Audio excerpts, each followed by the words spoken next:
Ummi ke na baiwa sarautar zuciya ki mulki nata, sannan ba kamar ki a duniya ba yake a cikin yan mata.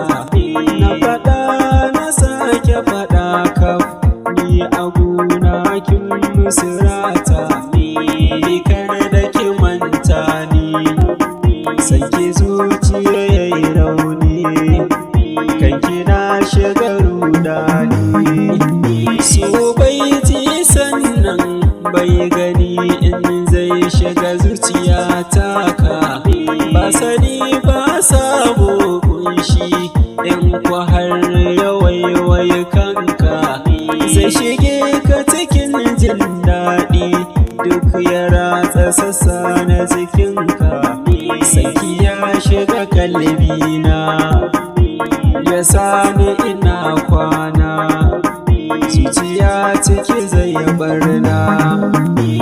Amince da batun da nake ni masoyinki ne fa na gaske, yaudarar kini ba zan ba haka saraina ki kirki. So na gaske ba wasa ba shi nike miki kar da ki saki.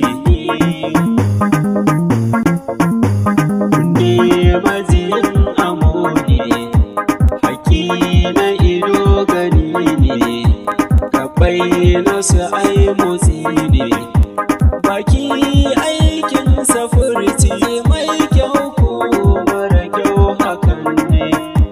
Yau gani gare ki na zo miki fili kuma a bayyane, sirrin duka zuciyata gare ki zana fidda shi ne. Kin zama majinin jiki, saki zuciya sarkake, komai zan yi duka a kanki.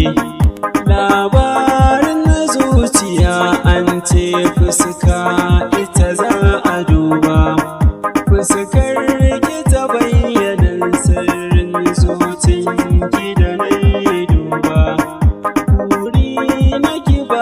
Soyayyar ki hakan zai sani riba, ki kyala magulmatan mu, guri na su sun raba mu, wai a rana su dai su gamu. Toshe kunnen ki ummi kar da gare su ki saki fuska, ki dai ki rike ilahu a ranki hakan bai saki kuka, kuma ki kamun kafa ga nabiyin na wanda bai da tamka. Ummi kin zama sinadarin raina, kin zama sirri na zuciyata.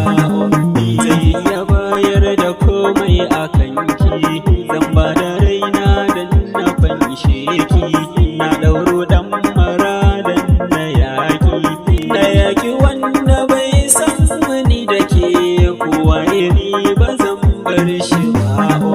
Sanki a zuciya yayi sartse, hanyar ƙaunar ki ya zanna ratse, ke ce idanu in har na rintse, dare ya zamin tamkar da rana, barci gare ni san bai yi ummi. Alkawar ni a kanki na ɗauka, cikin gida na ran da kika sauka, hawaye na ki ban san su sauka. Zaman muni da ke za ya ɗore, hakan nake buri zuciya.